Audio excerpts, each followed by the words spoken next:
Bom, Então, bom dia, mais uma vez. Agradecer aqui a presença do Horácio Vieira, que atualmente está lá na Universidade de... Qual é o nome? Tübingen. Não sei se eu falei corretamente. Isso Lá mesmo. na Fundação Alexander von Humboldt. Vai me corrigindo aí, Horácio, se eu estiver errado. Tá certo. Seu alemão está perfeito. Bem, então o Horácio, ele fez bacharelado, mestrado, doutorado na não UFPB. sei escutar, cara. Não sei o que é isso. Oi? Tive a oportunidade de conhecê-lo pessoalmente quando eu estava fazendo meu pós-doc lá na UFPB, lá em João Pessoa. Ele sendo orientado pelo professor Valdir Bezerra e eu sendo supervisionado por ele. Então, de lá para cá tem sido uma interação bastante profícua, não é isso, Horácio? A colaboração aí tem rendido bons frutos e espero que continue assim. E ele também fez o doutorado de sanduíche lá na Universidade de Tufts, nos Estados Unidos. Passou um ano lá, não foi, Horácio? Isso, eu sou forte. Pronto. E então nós vamos assistir aí a palestra do Horácio, que tem o título, deixa eu ver aqui, Frequências ressonantes e a radiação de Hawking de um buraco negro de Schwarzschild na gravidade cúbica. Ok? Então, Horácio, a palavra está com você. Obrigado aí por ter atendido nosso convite. E obrigado a todos aí pela participação. Vocês conseguem me escutar bem? O microfone está um pouco baixo, o som.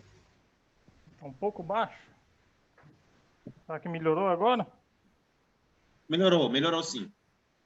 Será que eu preciso falar um pouco alto? Ou tá bom assim? Talvez. Tudo bem, então, primeiramente, muito obrigado, Célio. Você fez o convite a mim para participar desse evento. Como você bem disse, já está com uns 3 ou 4 anos que a gente vem trabalhando junto. Eu, você, Marconi, Macários, professor Valdir.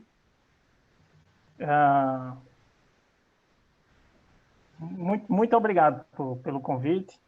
Estou sempre à disposição para a gente continuar trabalhando e, quando for necessário, para mim falar do que eu estou pesquisando no momento. Vocês conseguem ver minha tela, a apresentação em tela cheia? Sim. Ok, então vamos em frente. Bem, o Célio sabe melhor do que acho que os demais, porque a gente trabalha junto. Eu venho atacando o problema de frequências ressonantes já faz algum tempo. E aqui nesse pós-doc na Alemanha, eu encontrei uma nova aplicação para esse conceito, que está relacionada aos chamados bound states, ou quase bound states. E aí eu vou tentar discorrer isso aqui para vocês hoje. Eu vou falar um pouco dessa gravidade cúbica, que é um sistema que o grupo aqui em Tübingen vem trabalhando já faz também algum tempo. Aí eu estou tentando me inteirar. Eu não sou um especialista, vou tentar responder o que eu souber, o que eu não souber, eu vou dizer que não sei. Eu estou aprendendo agora também essa parte. Sim, a propósito, Horácio, você prefere que as perguntas sejam feitas... Pode ser feita durante a apresentação, né? Sim. À medida que for surgindo questionamento, pode fazer, a gente vai conversando. Tudo bem. Eu vou tentar focar a apresentação mais nos resultados, mas se alguém tiver alguma pergunta e eu conseguir ajudar na parte do background, aí a gente discute. Se tiver alguém que saiba mais do que eu também, não tem problema. Então, vamos lá. O estudo dessas correções em alta curvatura ou alta derivada, correções para a relatividade geral, tem sido atacada nesses últimos 10 anos. E, por exemplo, aqui no grupo de Tübingen, o pessoal tem focado bastante atenção nesse tipo de correção desde o ano passado. Existem várias teorias que corrigem a gravidade, né? Uma das mais gerais e mais conhecidas é a gravidade de Lovelock, que é uma generalização natural da gravidade de Einstein para altas dimensões, né? Para mais do que 4 dimensões.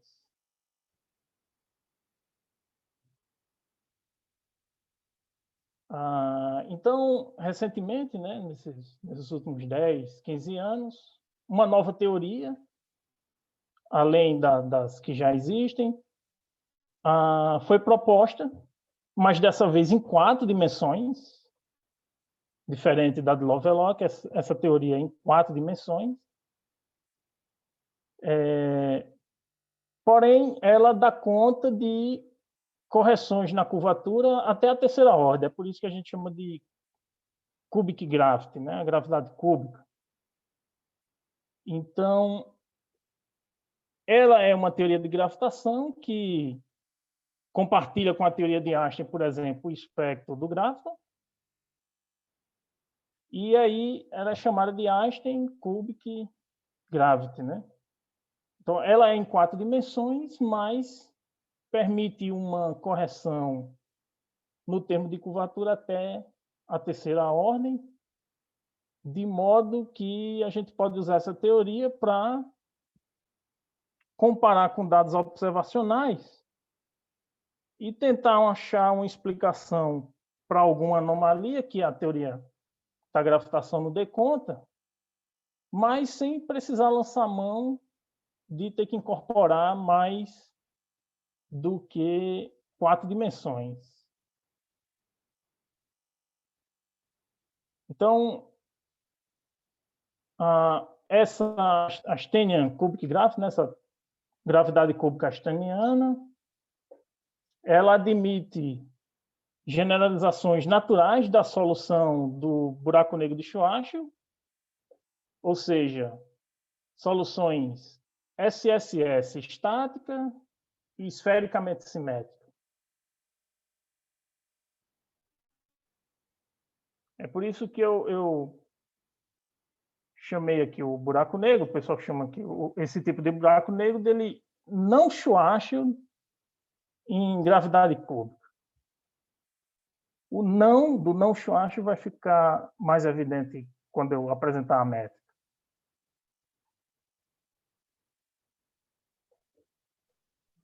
Então, um fato que simplifica bastante o estudo de fenômenos relacionados a buracos negros é que essa teoria ela simplifica no sentido que ela não tem os ghosts e não tem um problema de integrabilidade.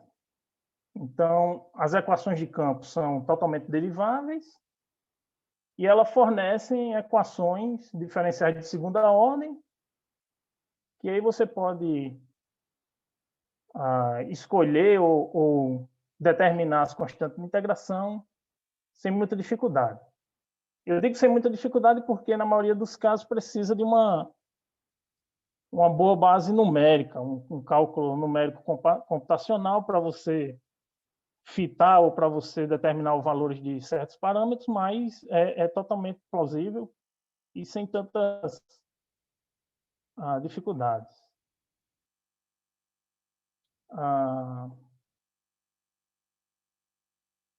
Então, um dos aspectos mais interessantes dessa gravitação cúbica de Einstein é que ela é não trivial em 4 dimensões. Então, isso significa que ela é interessante do ponto de vista fenomenológico.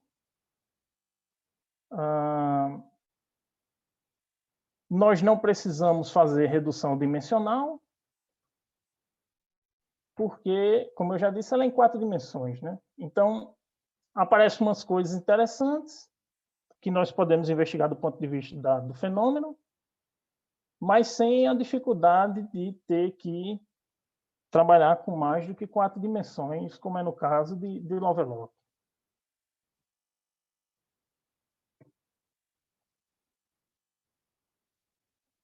Então, uma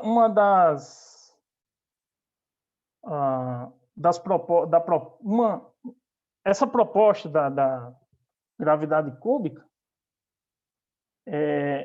ela tem um apelo. Um dos apelos é que correções em alta ordem da curvatura pode representar correções quânticas na geometria de um buraco negro.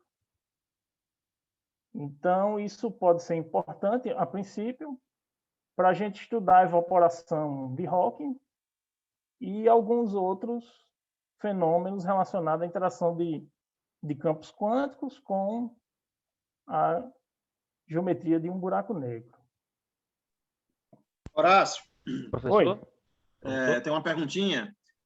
Então, pelo que você está comentando aí, essa gravidade cúbica, de certa forma, ela estende os limites da gravitação semiclássica para esses regimes aí de alta gravidade, né? De gravidade intensa, né? Algo assim. Exato. Antes ainda de chegar na gravidade quântica, que a gente ainda não sabe, né, o que é, né? Então, ela estende esses limites aí da gravitação semiclássica, né? Exato. Uma das propostas é tentar mostrar que algum efeito quântico ou de natureza quântica pode ser descrito apenas com correções de alta ordem na curvatura, no termo de curvatura. Então, é um caminho para uma teoria quântica de gravidade, né? Diga lá. Pois não, Alô? tem outra pergunta aí.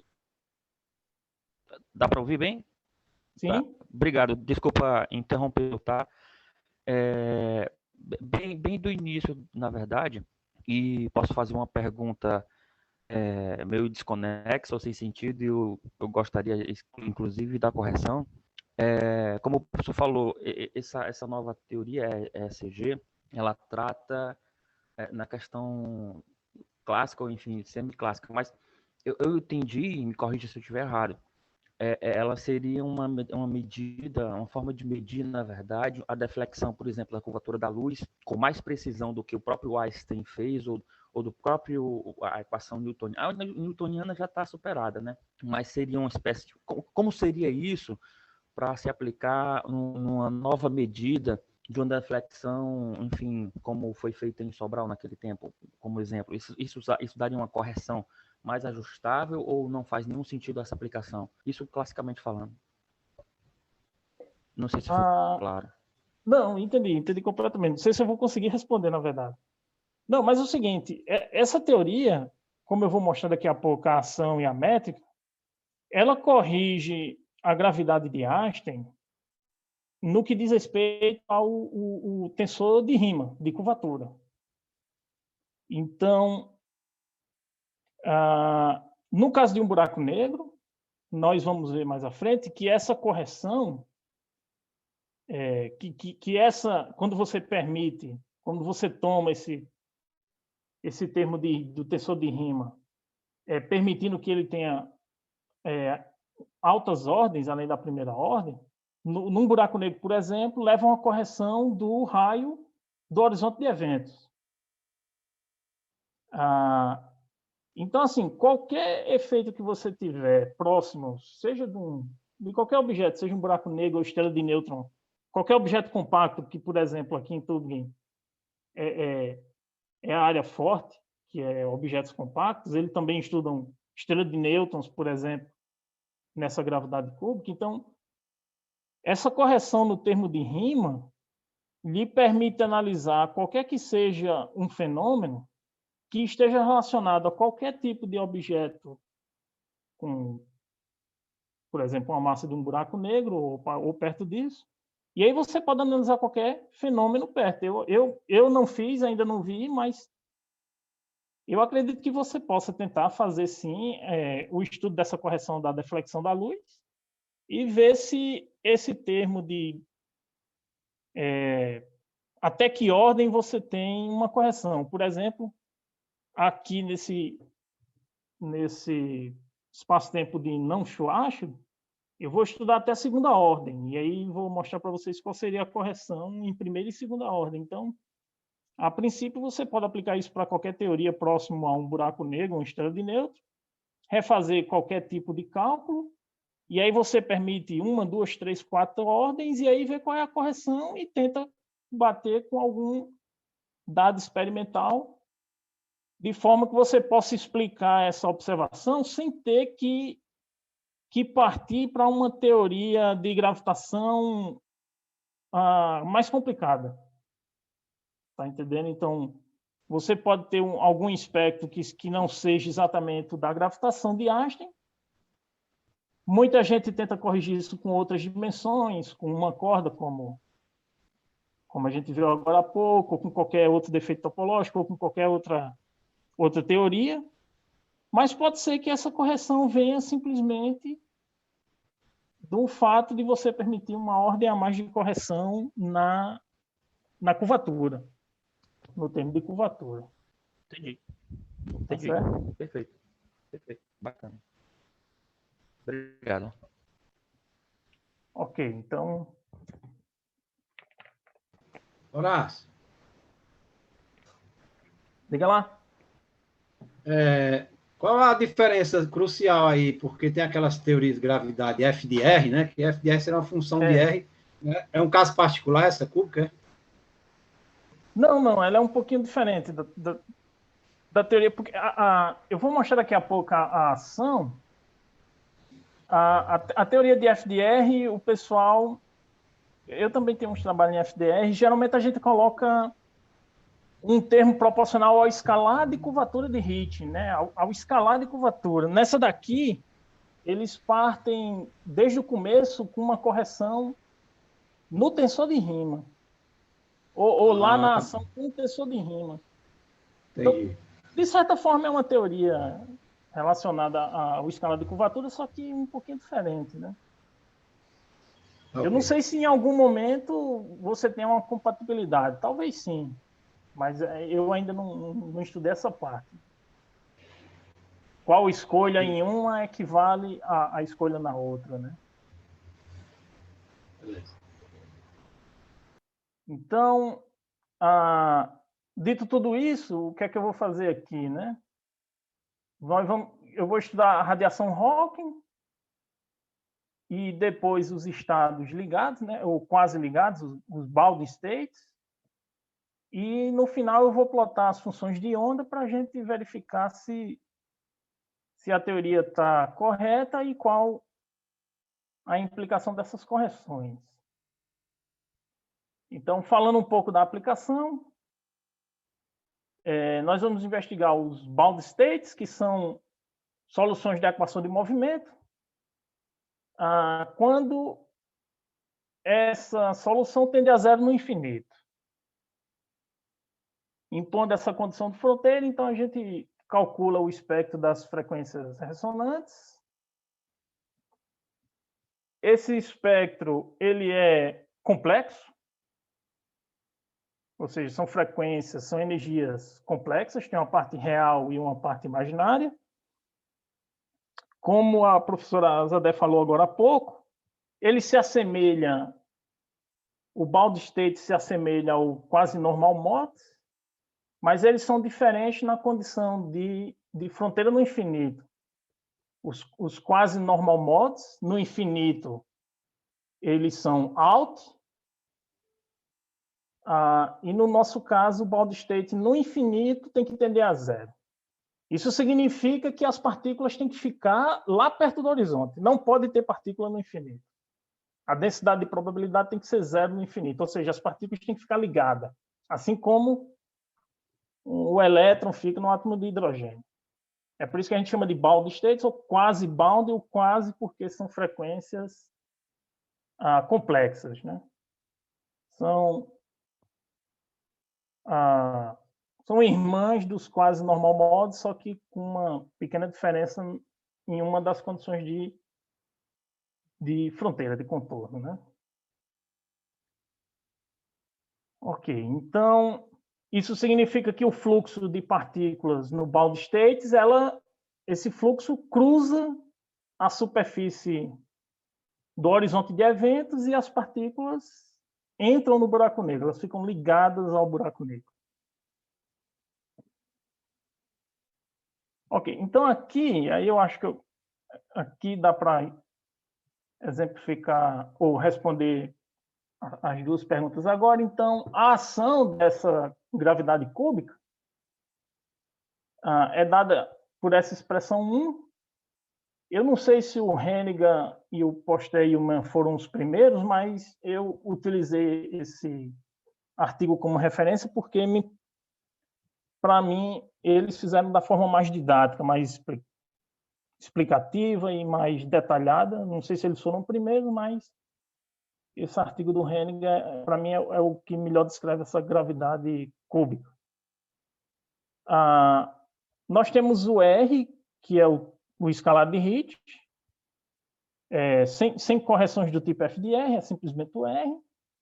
Mas aí é acoplado esse termo lambda sobre 6 vezes o P, e o P é esse tensor dado em termos do tensor de Riemann, e esse lambda é uma constante de acoplamento, que representa o peso do termo cúbico. Mais à frente, a gente discute o valor desse lambda. Então, com essas duas expressões, você roda a maquinaria e obtém soluções das equações de campo. Dá para fazer, não é tão complicado. Diferente de algumas teorias que estendem a gravitação, que é um pouco mais complicada, essa daqui não é tão complicada para chegar às equações para resolver as equações de campo. Ok, então eles resolveram as equações de campo para um objeto estático, esfericamente simétrico, e aí obtiveram essa métrica 3, que é similar à métrica de Schwarzschild, porém, essa função da métrica f, você tem que resolver essa equação 4. E aí, quando você resolve essa equação 4, você determina os outros parâmetros do buraco negro. Por exemplo, você resolve ela, acha a massa e a temperatura de Hawking. Então, aqui o R0 é o raio do horizonte de eventos. Por simplicidade, aqui nesse trabalho que eu estou apresentando a vocês, eu vou desprezar essa expressão aqui da massa e vou tomar a massa como sendo 1. Então, todas as medidas são feitas na ordem de um buraco negro de massa unitária, tá? Ok, agora, qual a cara dessa função f, né? Aí aqui é que entra a correção em ordem superior. Então, a função da métrica f está aqui na equação 7, onde esse x é uma forma de você definir uma coordenada compacta, 1 menos R0 sobre R. Então, essa métrica aqui ela é chamada de não Schwarzschild, porque se você toma R0 igual a 2m, você tem aqui um primeiro termo, que é o termo de Schwarzschild, e aí você tem correções como uma série de Taylor, né, por exemplo. Então, você tem uma correção em x quadrado, em x à terceira, e aí você tem a liberdade de cortar essa série onde você quiser e analisar até que ordem você tem uma descrição melhor do problema que você está abordando, né? Esse coeficiente B tilde, eles lançam mão de uma, acho que em português é uma série continuada, eu acho que é assim que fala em português. Então, esse coeficiente B é uma série continuada. Nesse trabalho aqui, eu vou cortar no termo de segunda ordem. Mas, a princípio, você pode fazer até a ordem que desejar. Então, você tem aqui uma métrica que ela é tipo Schwarzschild mais uma correção. E aí você corta a correção onde você achar melhor, né? Onde for conveniente. Ok, então, essas expressões representam uma aproximação da função numericamente em todo espaço-tempo, desde o horizonte de eventos até o infinito. Então, ela serve para o que eu estou propondo estudar, que é a radiação Hawking no horizonte, e os modos, as frequências ressonantes, que são os bound states, que precisam de uma condição no infinito. Pois bem, então, esses coeficientes aqui da expansão da função da métrica, o epsilon, o B0, e, consequentemente, B1, B2, B3, até a ordem que você desejar, você pode resolver também as equações de campo com mais alguma condição para determinar eles. Por exemplo, quando você escolhe que essa solução seja plana no infinito, ou seja, ela seja Schwarzschild no infinito, ou seja, Minkowski no infinito, aí você acha essa expressão para o epsilon. 2m sobre r, 0, menos 1. Então, isso aqui significa que quando você toma o raio do evento, do horizonte de eventos, como sendo o raio de Schwarzschild, então, esse termo epsilon aqui, ele já não ajuda na correção. Mas aí você pode ir brincando aqui no R0 e discutindo o fenômeno, né? Então, por outro lado, se você expande a solução próximo do horizonte, você determina B1 e B2, que está aqui as expressões em termos da massa e da temperatura. Tá certo? Novamente, essa massa aqui é aquela expressão que eu já mostrei, mas por simplicidade, mas sem perda de generalidade, eu vou tomar como sendo 1. Aqui na expressão do coeficiente B2, aparece um termo A, que ele está relacionado com a constante de acoplamento, lá o lambda.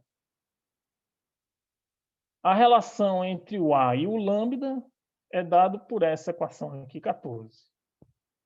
Então, para se determinar essa constante A, aí você tem que utilizar um método numérico. Não dá para fazer como se fez para determinar o epsilon e o B2, por exemplo, vendo o limite próximo do horizonte, longe no infinito. Aí, nesse caso, o pessoal tem que usar um método numérico. Nesse artigo que eu escolhi, eles usam um método numérico e acham essa expressão para esse parâmetro A, tá certo? Que, na verdade, é a expressão para o parâmetro lambda, né? A constante de acoplamento da teoria. Se a gente fizer aqui um plot dessa expressão 14, é esse daqui. Então, esse parâmetro A ele é negativo, tá certo? Por maior que seja o lambda, eu estou plotando aqui até 400, mais na frente eu vou explicar o porquê. Mesmo quando esse lambda tem um valor muito grande, o parâmetro A ainda não é 0, então ele tem uma resposta na teoria, tá certo? Se você tomar ele muito próximo o lambda muito próximo do 0, aí o parâmetro A vai para infinito. Então, geralmente o pessoal toma um valor para esse lambda, a constante de acoplamento da teoria, um valor um pouco maior do que 0, para que você evite infinitos e obviamente isso não ajuda, né? Mas na frente eu vou fixar um valor desse lambda, e aí eu vou explicar o porquê. Ok, então vamos à aplicação agora, tá? Tentei falar um pouco dessa gravidade cúbica, espero que eu falei quase 100% do que eu sei dela. Esse trabalho, eu não coloquei nenhuma referência aqui, porque esse trabalho está em desenvolvimento, na verdade. Então, isso que eu estou mostrando para vocês aqui é um preview. A gente ainda não terminou de escrever, não subiu no arquivo ainda. Então, isso aqui está fresco, é resultado muito recente. Ok, então, vamos lá. Primeira coisa, então. Nós queremos estudar os bound states de campos escalares. Então, nós precisamos resolver a equação de Klein-Gordon. E para resolver a equação de Klein-Gordon, a gente vai precisar de expressar a função da métrica, né, de uma forma que dê para a gente tomar os limites e ter o controle disso. Então, eu escrevo a equação da superfície nessa forma 15,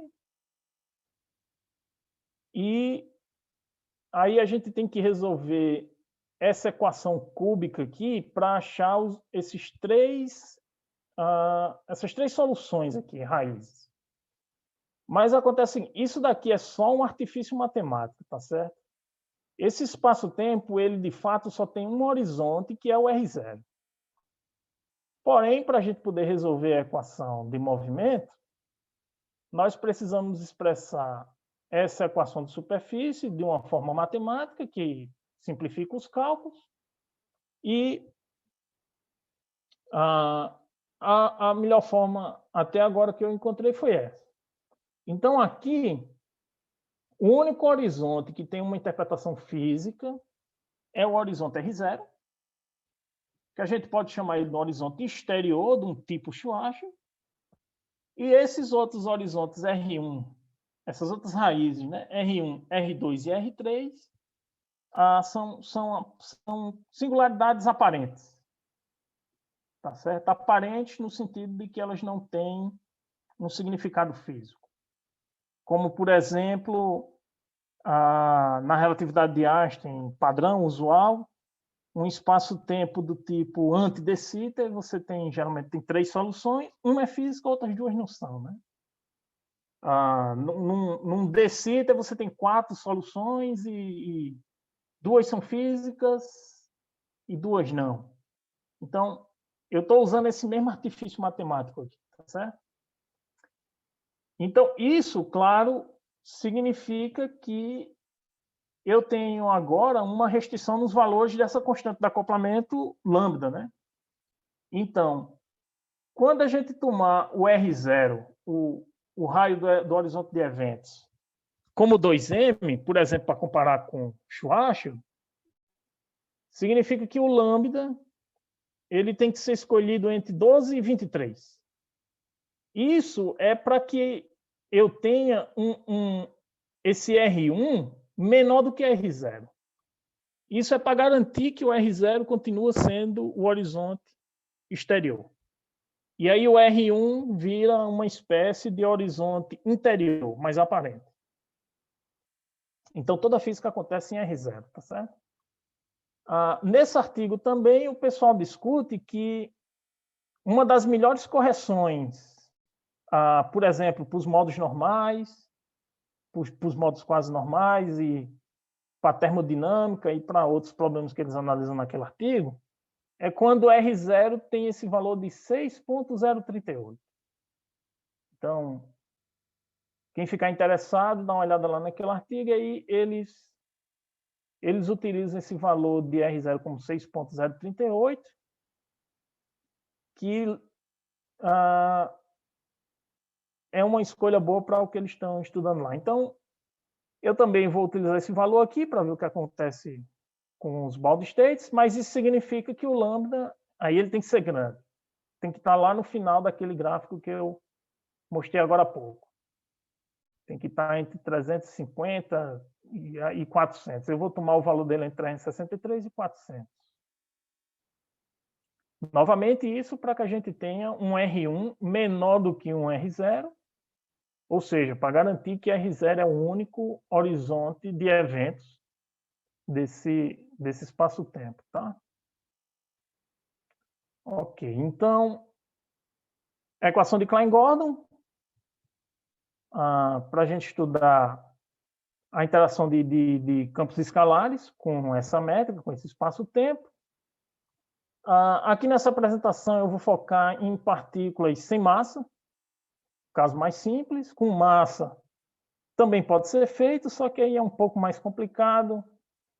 Aí, como não tem tanto tempo, eu vou apresentar o caso com massa zero, que é o mais simples. Ok, então,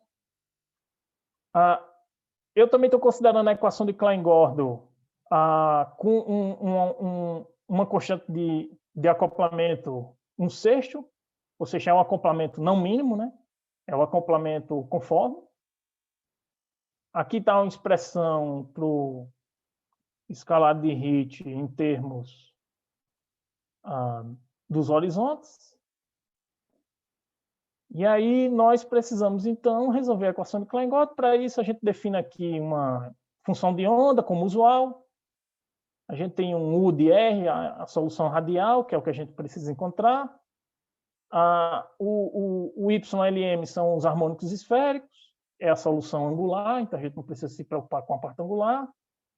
E aqui tem a exponencial de menos I ômega t, que é a solução no tempo, onde ômega é a frequência ou a energia, né? Já que a gente está aqui em unidades naturais, tanto faz eu falar de frequência ou energia. Então, quando a gente substitui isso aqui lá na equação de Klein-Gordon, obtemos essa equação 20, onde o lambda LM são a constante de separação, são os altos valores dos harmônicos esféricos LM, tá certo? Então, infelizmente aqui a gente já usou tudo que é letra e não tinha mais letra, eu estou usando lambda também, mas aí quando tiver lambda LM, é o lambda relacionado aos altos valores dos harmônicos esféricos. Só lambda é a constante de acoplamento da teoria, também. Ok, então, essa equação 20, a equação radial precisa ser resolvida, e a forma que eu venho resolvendo essas equações desde sempre, Marconi, Célio e Macari já sabem disso, é utilizando as funções de Roy, né? Então, essa equação 20 é uma equação do tipo de Fuchs, pode ser reduzida ou escrita na forma de Roy. Para isso, a gente precisa definir uma nova coordenada, z, um parâmetro aqui, zeta, e um parâmetro de singularidade, z1. E aí, quando a gente substitui essas três expressões aqui lá na equação radial, nós podemos escrever a equação radial numa forma de uma equação de Roy. Nesse caso, a gente precisa também definir uma nova variável dependente, a U.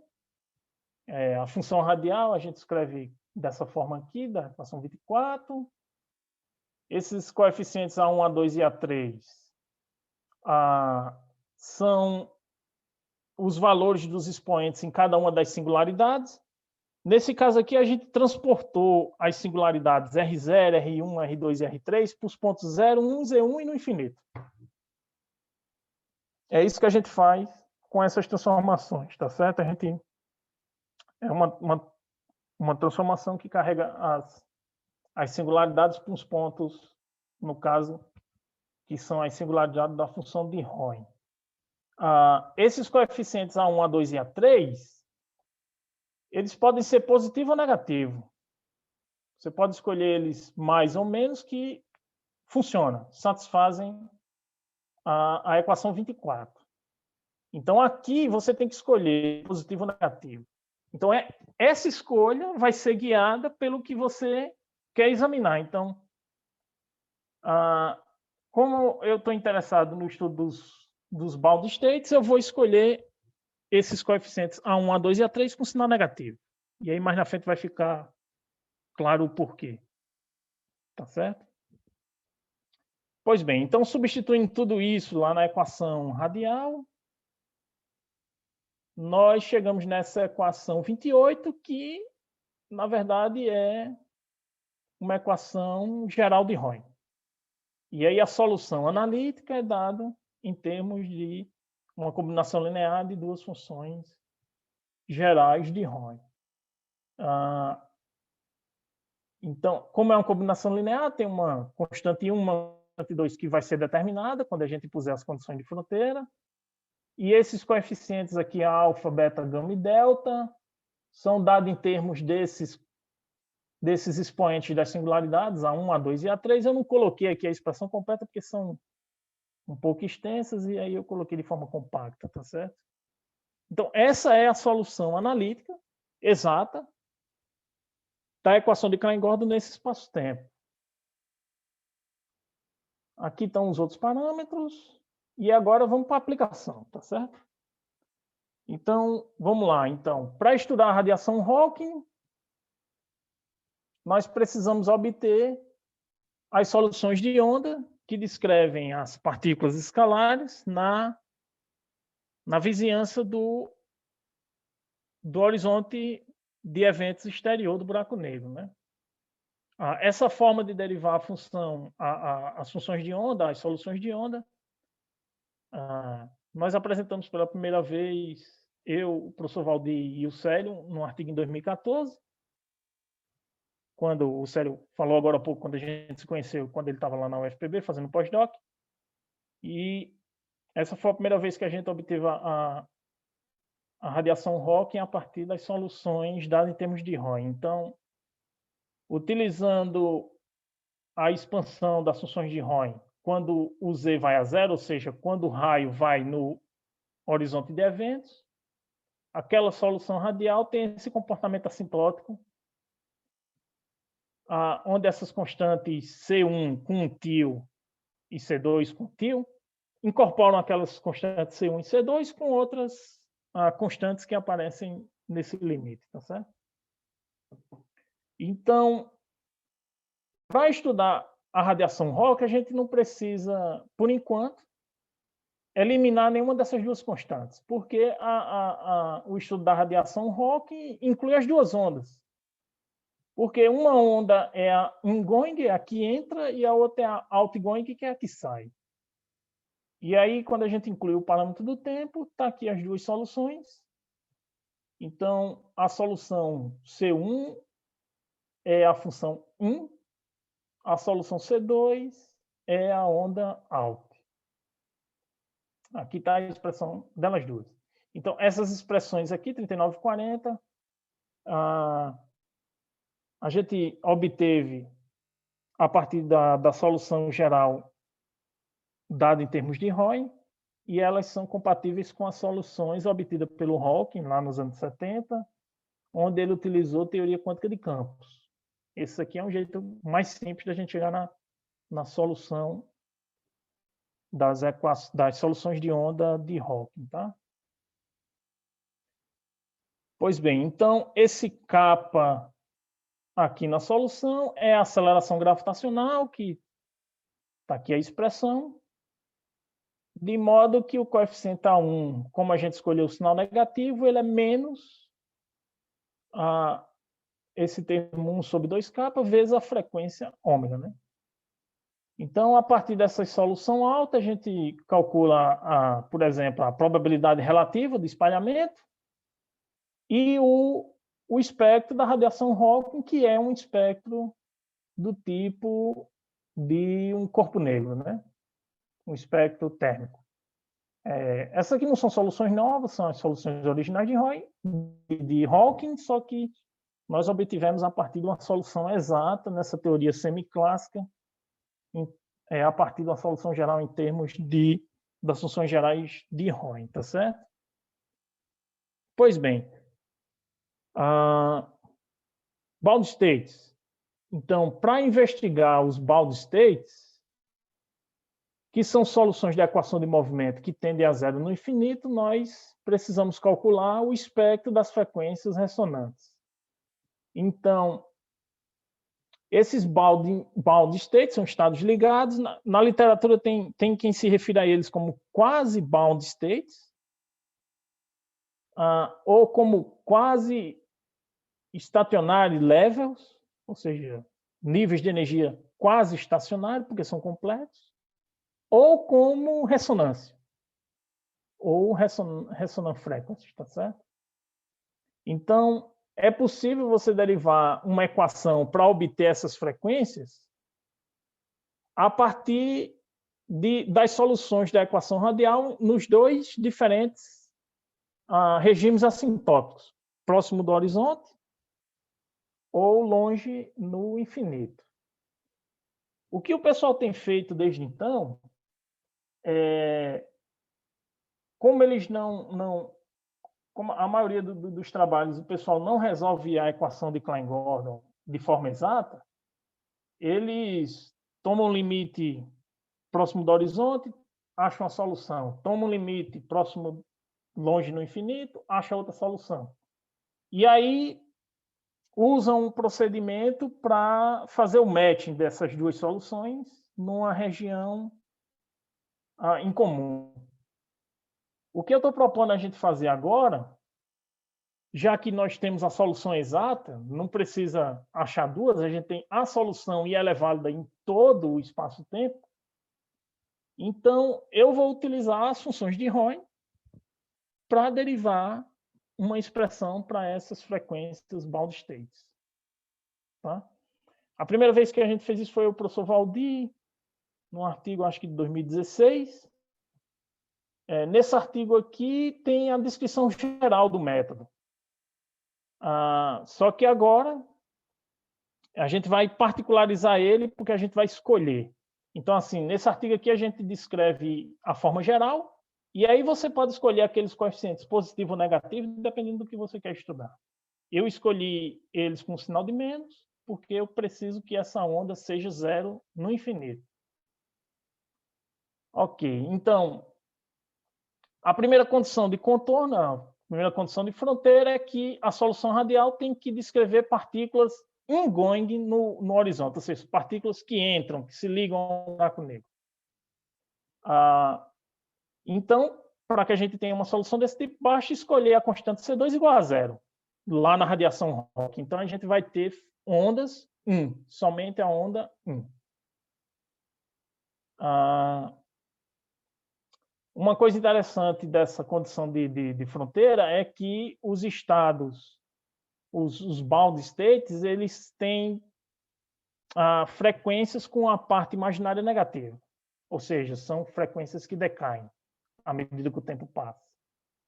Por outro lado, como as partículas cruzam a superfície do horizonte, a função de onda ela é divergente na origem. Então, a função de onda é divergente no horizonte de eventos. A segunda condição de contorno, de fronteira, é que a solução radial, eu já disse, tem que ir a zero no infinito assintótico. Então, nós precisamos verificar se essa nossa solução atende. Então, quando a gente toma o limite do raio do R indo para infinito, as funções gerais de Roy se comportam como está aqui na equação 45, mas como a primeira condição a gente tem que eliminar a constante 2, então a gente fica só com a primeira solução, que de fato vai a zero quando o R vai para infinito, como é exigido pelos bound states. Então, significa que essa solução que a gente obtém de forma analítica em termos das funções de Roy, essa solução satisfaz as duas condições de fronteira para os bound states. Ou seja, ela descreve partículas 1 no horizonte e no infinito tendem a zero. Ou seja, não tem partícula no infinito. As partículas têm que estar ligadas no buraco negro, né? Ok. Porém, diga lá. Pode falar. Desculpa interromper novamente. Eu, na minha ignorância, tá, de conhecimento, posso fazer outra pergunta sem sentido, mas vamos lá. Não, que é isso. Então, a grosso modo, eu poderia estar afirmando que essa seria uma forma, talvez indireta, de verificar a radiação Hawking através da curvatura, através dessas condições de contorno, porque você tem um aplicável aí que o senhor falou, em função das partículas que estão em Golgi, enfim, no horizonte, mas eu estou vendo que tem uma relação com a curvatura lá, que é aquelas discrepâncias que o senhor mencionou. Isso seria uma forma também indireta de verificar essa radiação via a curvatura, via aquelas medidas de discrepâncias que podem acontecer, ou é besteira o que eu estou falando? Obrigado. Não, jamais. Jamais é besteira. Não, aqui no caso, eu foquei a apresentação e os meus trabalhos ultimamente, eu tenho focado nas frequências ressonantes. Então, mais à frente aqui, nós vamos comparar o resultado de um buraco negro de Schwarzschild padrão, normal, na gravidade de Einstein, com essa solução que eu estou obtendo agora, e ver qual a diferença. Eu não fiz, posso até fazer depois, a análise com relação à radiação Hawking, para ver qual é a diferença. Com certeza deve haver uma diferença no espectro. O espectro continua térmico, obviamente, mas pode ser que tenha, e pelo jeito tem, uma correção nos valores, né? Mas eu não fiz essa análise. Além do mais, a radiação Hawking aqui aparece como imposição da condição de fronteira e não devido a simplesmente uma análise superficial do termo de curvatura. Então, eu não sei te responder ao certo se essa radiação Hawking aqui é devido à correção que a gente está fazendo, que eu acho que é o que você perguntou. Então, ela apareceu... eu pensei nisso. Não, ela apareceu porque eu tive que impor essa condição de fronteira, que é a primeira. Agora, claro que você também pode fazer se, devido a simplesmente a existência da curvatura, aparece isso. No caso, eu acho que eu agora que posso estar falando besteira, mas eu acho que se você pegar a derivação original do Hawking, que é dada em termos de operadores de teoria de campo, talvez você tenha uma resposta para essa sua pergunta, mas eu não fiz essa análise. Ela que surge pela imposição da condição de fronteira. Em resumo, esse meu trabalho é um trabalho relacionado a condições de fronteira, de controle. De fronteira. Perfeito, tá certo? Perfeito, mas muito bom. O que eu vou fazer é comparar... luzes. Isso, não, sua pergunta é extremamente importante. O que eu vou fazer aqui é simplesmente comparar o resultado do buraco negro original do Schwarzschild com esse que tem uma correção. E aí, se um dia o pessoal fazer essa medida, aí eles colocam aqui no gráfico e vê qual das duas é que descreve melhor aquele tal buraco negro, né? Tá certo? Perfeito. Ok, então, voltando aqui, como eu disse antes, o pessoal, para achar esses bound states, eles acham as duas soluções assintóticas e usam um procedimento para fazer o match dessas duas soluções. Como aqui eu não estou achando soluções separadas, eu tenho uma solução analítica em todo o espaço-tempo, eu tenho que ter certeza que essa minha solução, ela corresponde a esse match, ou seja, ela é válida em todo o espaço-tempo. Então, quem trabalha com as funções de Roy, por exemplo, como Marconi, ele bem sabe que um polinômio de Roy é uma solução das equações de Roy válida nas três singularidades, no nosso caso aqui 0, 1 e Z1. Então, quando a gente escreve a função de Roy como um polinômio de Roy, significa que a nossa solução agora é válida, ela inclui todas as singularidades. Então, de certa forma, esse é um procedimento de fazer match. Tá? Então, isso satisfaz novamente o requerimento para os bound states. Então, para que a nossa solução seja um polinômio de Roy, ela precisa satisfazer a condição delta, que é a condição alfa, que é quando o parâmetro alfa é igual a menos n, onde n é um número inteiro, começando do zero, que agora faz o papel do número quântico principal. Então, quando a gente impõe alfa igual a menos n, nossa solução ela é válida em todas as singularidades, ou seja, ela faz o match em todo o espaço-tempo, e aí nós obtemos uma expressão para as frequências, energia ômega, que é dada aqui por 48. Então, essa solução aqui é exata, é analítica, não tem nenhuma aproximação, ela é complexa, tem uma parte real e imaginária, e a parte imaginária é negativa, ou seja, os estados decaem, ou seja, são estados ligados.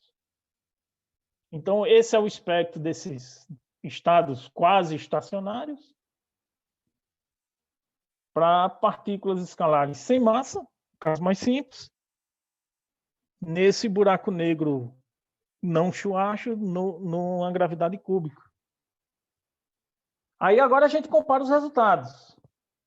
A solução para os bound states no buraco negro standard, no original de Schwarzschild, é essa expressão 49. Então, eu vou plotar a 48 e a 49 e a gente compara a diferença. Essa expressão dos bound states 49, a primeira vez que a gente obteve ela foi num trabalho, eu, Célio, o Marconi e o Macarius, eles vão lembrar, é naquele trabalho que foi publicado no JCAP. Então, vou comparar esse resultado de agora com aquelas frequências que a gente achou para o buraco negro padrão de Schwarzschild. Ok, então, quando o raio é 2m, está aqui as soluções. Tá? O verde é o Schwarzschild normal, o azul é uma correção em primeira ordem, ou seja, eu tomei só o coeficiente B1 lá na métrica, e aí todos os outros eu corto ali a série. E o de segunda ordem eu tomei o B1 e o B2 e corta a série. Eu fui só até a segunda ordem. Então, aqui está o modo fundamental, n igual a 0. Aqui a gente pode ver que a solução aqui é só a parte imaginária, tá certo? Que é o que importa, que são o que demonstra que o estado decai e é um bound state. Por simplicidade, eu não quis colocar a parte real, tá? Mas essas soluções têm uma parte real. Ok, então, a parte imaginária para o espaço de Schwarzschild, ela é constante. Em primeira ordem, ela decai um pouquinho. Quer dizer, ela em módulo aumenta o valor, tá certo? Então, aqui há uma diferença entre as frequências do buraco negro padrão de Schwarzschild e uma correção de primeira ordem em gravidade cúbica. A correção em segunda ordem, ela é um pouco mais dramática. Porque se vocês lembrarem, deixa eu voltar aqui rapidinho, quando a gente substitui essa coordenada compacta nessa expansão da função da métrica, esse termo aqui na segunda ordem fica quase como um termo de um buraco negro de raiz norte. E o de terceira ordem fica quase como um de de Sitter ou anti-de Sitter. Então, significa que à medida que você vai aumentando a ordem aqui, a correção ela é, pelo incrível que pareça, maior. Ou é de se esperar, né? Já que a gente está mexendo na estrutura do horizonte de forma mais dramática. Então, a correção de segunda ordem é mais dramática do que a de primeira. Então, aqui significa o seguinte, o que é que a gente espera? Se num dia o pessoal conseguir detectar essas frequências, quando eles obtiverem um espectro, vão procurar na literatura o que é que descreve, qual tipo de buraco negro é aquele. Então, pode ser que alguém diga, talvez seja um buraco negro de Schwarzschild, só que aí a frequência dá um pouco diferente.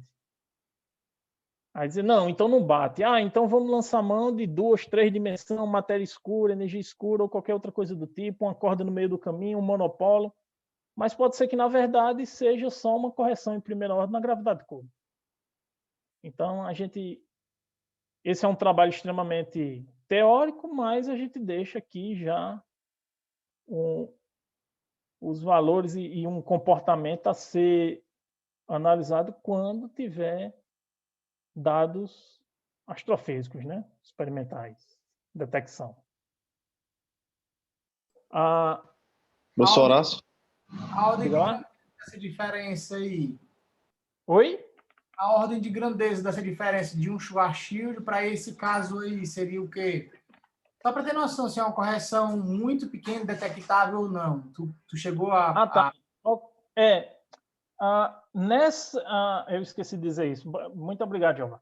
Nesse gráfico aqui, para mim poder colocar tudo junto e a figura não ficar muito feia, eu tive que realmente consertar a ordem de grandeza. Essa curva azul aqui é uma ordem de grandeza a mais.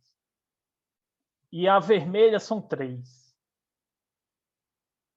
Tá? Aqui eu estou colocando o comportamento delas simplesmente da curva, como é que a curva evolui, né? Por exemplo, a de segunda ordem, a vermelha, no caso, a frequência é maior e à medida que você aumenta o lambda, ela diminui em módulo. Já em primeira ordem, à medida que você aumenta o lambda, ela aumenta em módulo. Mas em ordem, é uma ordem de grandeza na primeira ordem e 3 ordens de grandeza na segunda. Mas, assim, na verdade, eu queria saber se essa correção que aparece é detectável ou não. Como é que é? Tu chegou a ver isso? Pela precisão do experimento, sei lá. Porque essa diferença aí, qual é entre o standard black hole e essa primeira ordem? Por exemplo, essa diferença é o quê? Não, eu não vi isso não, Giovanni. De fato, eu não vi isso não.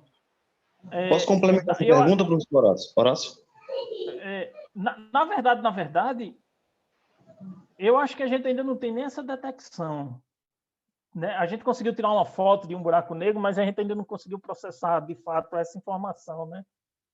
Então, eu não tenho, Giovanni, uma resposta para você agora com relação a isso. Eu que confundi aí, porque aí é as frequências da radiação Hawking, né? Não é a frequência lá de buracos negros coalescendo, né? Não, não é nenhuma nem outra. Aqui são as frequências de estado ligado. Nem é a Hawking, nem é a dos coalescentes. Então a gente ainda não tem uma medição disso propriamente dita. Alguém aí estava fazendo. Alguém mais falou uma pergunta aí. Isso. Quem mais? Ia complementar a pergunta. Professor Horácio, no slide anterior, o senhor coloca as expressões, né, para o ômega. Isso aí, ó, a 48 e a 49. Isso. Aí, o que é que, por exemplo, essa 48 aí, a gente tem a mesma estrutura, uma estrutura semelhante, né? Tem um imaginário ali, tem um N+1 nos dois. Aí, você não poderia definir essa constante todinha aí, que está na frente da 48, como uma massa efetiva, sei lá, alguma coisa nesse sentido? Ok. Porque aí não teria diferença nenhuma, né, de um para o outro. A diferença é muito pouca. Na verdade, se você tomar esses horizontes aparentes como sendo zero, você cai nessa daqui, né? Na de Schwarzschild normal. Ou seja, de fato é uma correção, né? Ela inclui Schwarzschild normal mais alguma coisinha. Mas, de fato, a sua pergunta é interessante. É o seguinte, eu estou tratando de partículas sem massa. Desde o começo eu tomei massa igual a zero. Porém, como eu estou fazendo um acoplamento não mínimo, um acoplamento conforme, você deve bem saber disso, quando a gente faz esse acoplamento conforme, o termo da curvatura de Hit, ele age como uma massa, né? Porque ele age como uma massa conforme, de uma transformação conforme, né? De uma compactificação conforme. Então, de certa forma, a gente pode sim definir esse termo aqui como sendo alguma coisa parecida com massa, como se play the role, né? Como se fizesse o papel de um termo de massa, isso porque a gente está tomando a equação de Klein-Gordon com um acoplamento conforme, né? Não mínimo. Ok, Horácio. obrigado. Não sabia não, mas tudo bem. Obrigado. Horácio, Siga lá. voltando para aquele gráfico lá do comportamento da... eu posso estar enganado, mas essa curva vermelha aí, ela pode estar... Será que ela poderia estar, de alguma forma, indicando algum comportamento de confinamento ou liberdade assintótica? Porque você vê que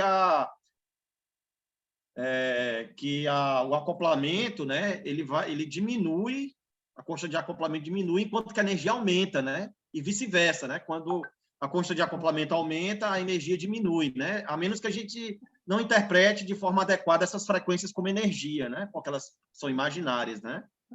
Será que Não, você existiria tá algo certo. nesse sentido ou eu estou viajando na maionese? Não, é isso mesmo. Esse espectro bound states, as partículas elas são capturadas pelos buracos negros, ficam ligadas, de fato.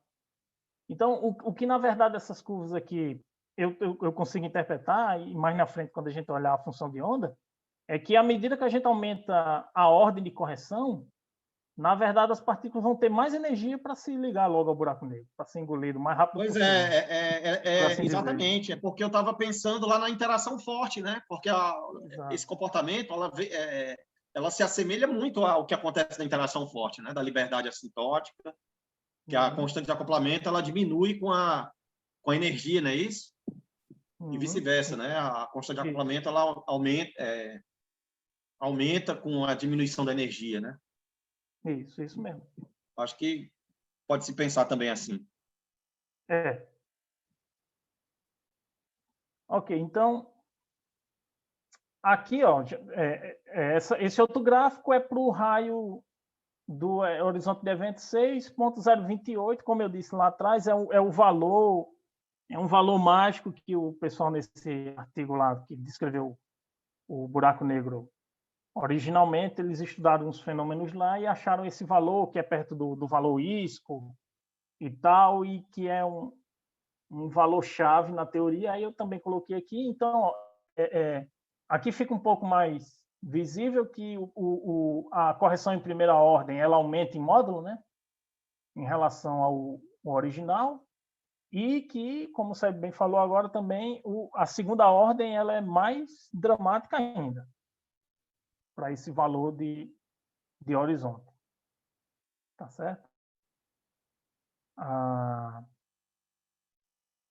Ok, então, já estou terminando, né? Já está quase na hora do almoço de você. Eu já almocei aqui na Alemanha, então eu não estou com muita pressa, mas eu estou já terminando para vocês irem para o almoço.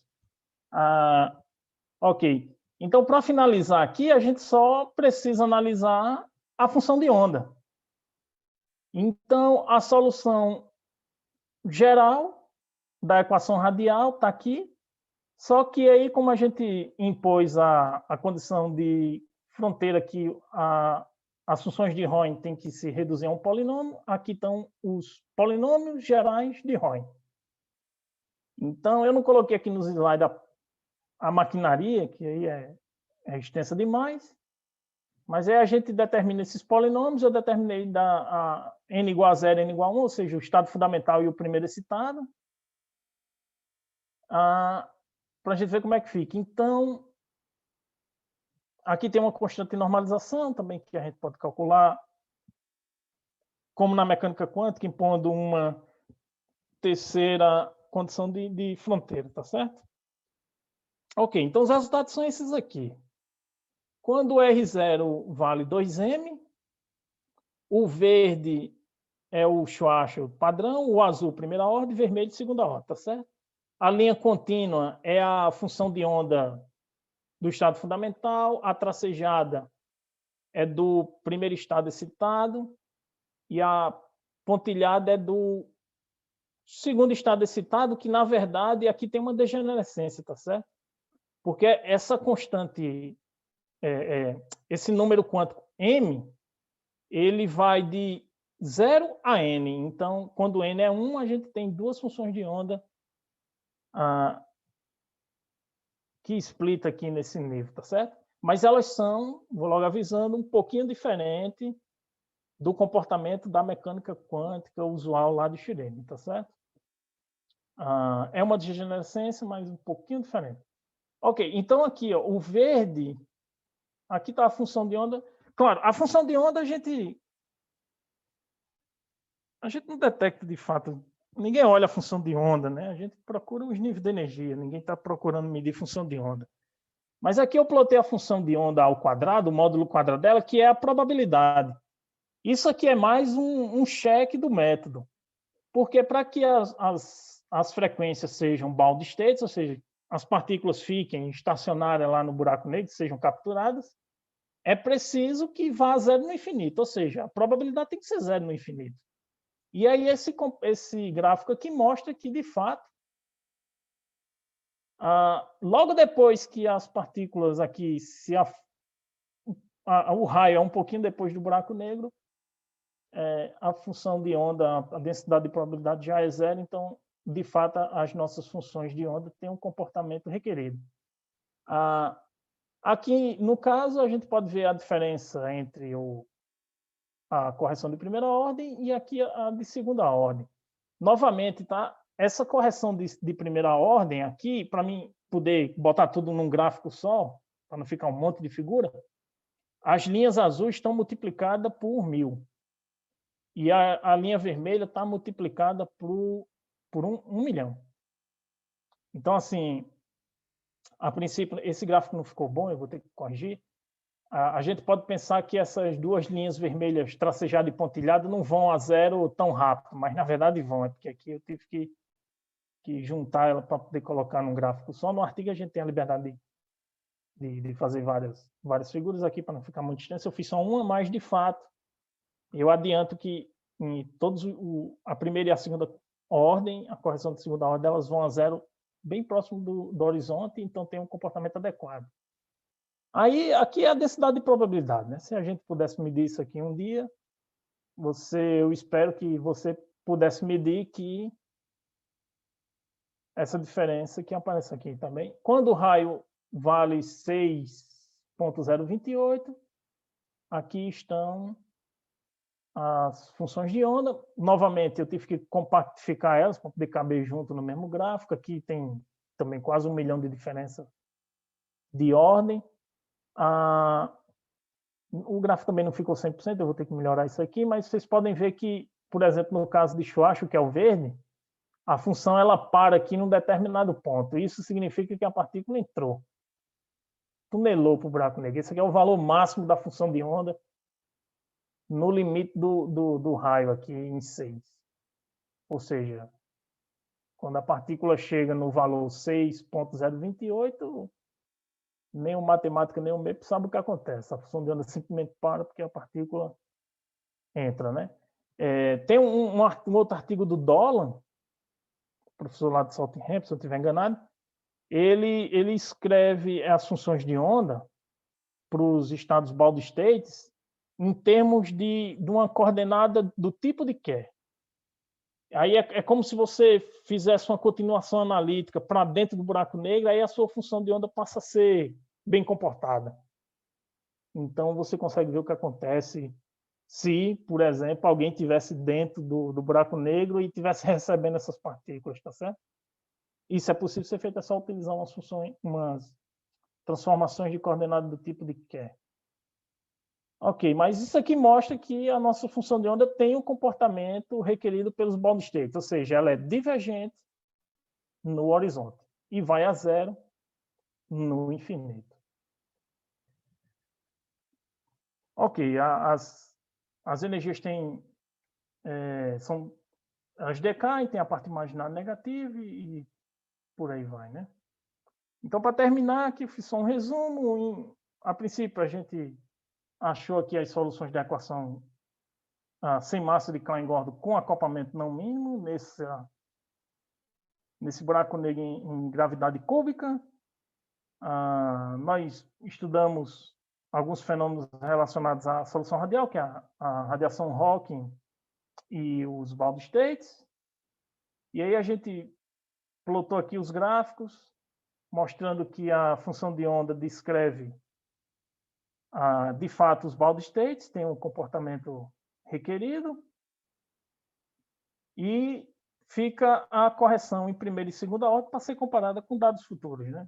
E aí a gente, se por exemplo, quando a gente conseguir fazer essa medida, ela pode não bater com um buraco negro do tipo de Schwarzschild, nem do tipo de Rajnosh, nem muito menos com Kerr.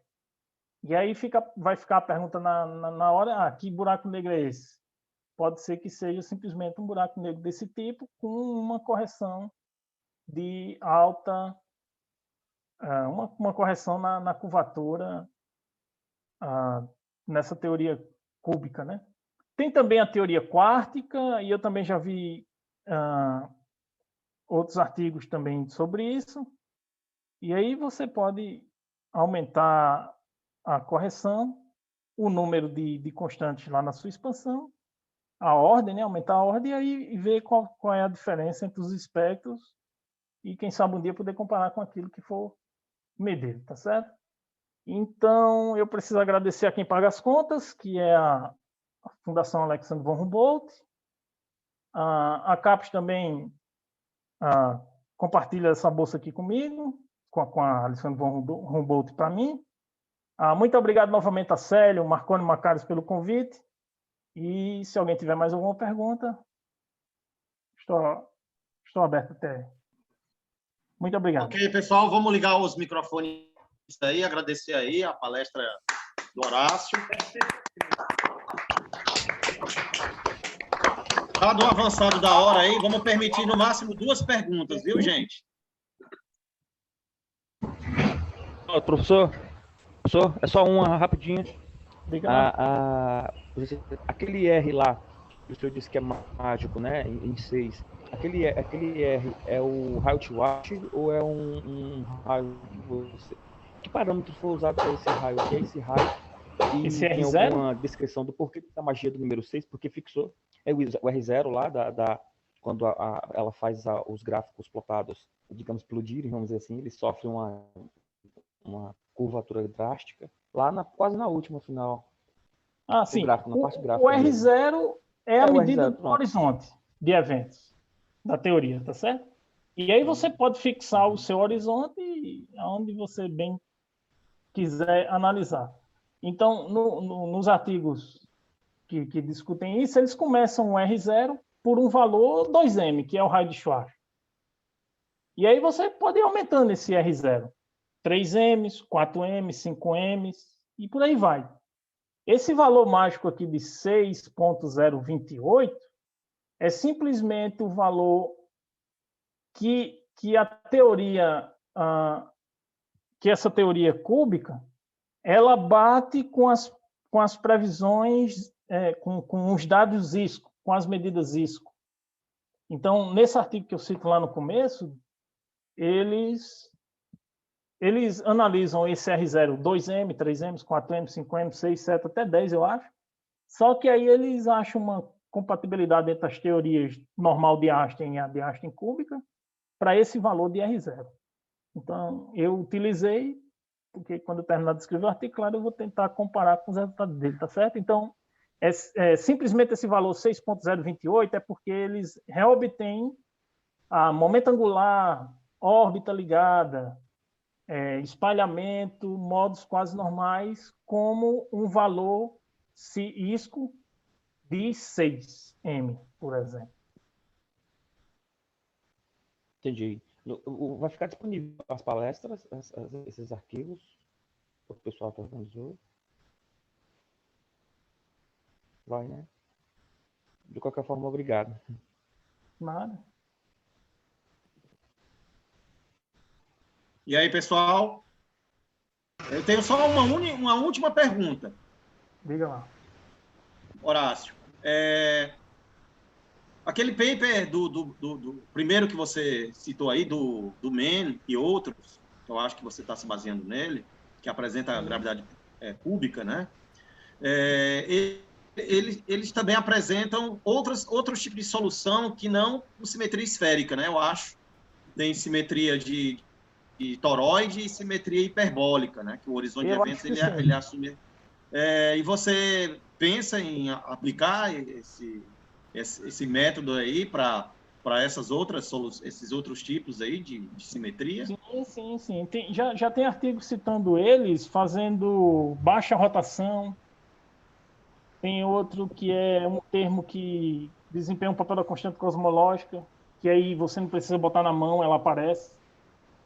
Então, com certeza dá para a gente fazer, sim. Essa aqui é a primeira parte, para mim entender como é que funciona o negócio. Vai estendendo. Ok, gente. Então, vamos... Boa tarde, professor Célio. Eu poderia fazer uma pergunta para o Horácio? Rapaz, só se for rapidinho. É rapidinho. Boa tarde, Horácio. Muito boa palestra, parabéns. Eu gostaria de fazer uma pergunta a respeito do acoplamento que você tomou na teoria de campo para o campo escalar. Você tomou o acoplamento mínimo, né? Basicamente, tomou a massa do campo igual a zero e tomou o acoplamento não mínimo como sendo um sexto, ou seja, o acoplamento conforme, né? Isso. A teoria, basicamente, ela é invariante sobre a transformação conforme, a teoria em si. Então, isso. Nesse caso, talvez se esperaria que se tomasse o que se igual a zero, esses valores numericamente talvez fossem iguais, assim, olhando pelo lado da teoria. No entanto, parece que essas correções advindas da teoria, né, de gravidade cúbica parecem modificar esses valores, né? Isso é verdade. Se a gente tomar... isso é verdade, em geral. Você está certo. Agora, aqui nesse trabalho, tem um outro probleminha, que é o seguinte. Quando a gente lida com as funções de Roy, nós lidamos com singularidades bem definidas. Nesse caso aqui, 0, 1 e z-1. Se eu tomar o acoplamento na equação de Klein-Gordon igual a zero, ele vai gerar uma confluência nessa minha solução. Aí ela já não funciona. Ela vai ser reduzida para dos casos confluentes de Roy. Como tem a confluente hipergeométrica, a gente tem a Roy confluente, biconfluente, triconfluente. Então, assim, do ponto de vista de física matemática, tomar que igual a zero, eu não consigo discutir aqui, porque eu tenho que mudar minha solução, reescrever em termos de outra função, outros parâmetros. Essa aqui é uma dificuldade do método de trabalhar com as funções de Roy. Mas a sua observação é correta. Eu estava pensando em uma possível violação dessa simetria conforme devido à teoria em si. Então acho que não prossegue, então, minha dúvida. Então, né? Para fazer a partir das funções de Roy, aí dá mais trabalho, porque vai ter confluência. Aí você tem que... Vai ter parâmetros que vai para infinito e para zero, aí complica um pouco. Uhum. Ok, pessoal. Vamos almoçar, né, Célio? Mais perguntas, vocês encaminham aqui para a comissão organizadora, que a gente encaminha aqui para o Horácio, ok? Vamos ligar nossos microfones e aplaudir mais uma vez. Agradecemos de coração, Horácio, você ter aceito o nosso convite, tá bom? Eu vou cancelar, viu? E o evento continua, viu? Você pode usar esse mesmo link para assistir as demais palestras. Ok? Então, vamos lá.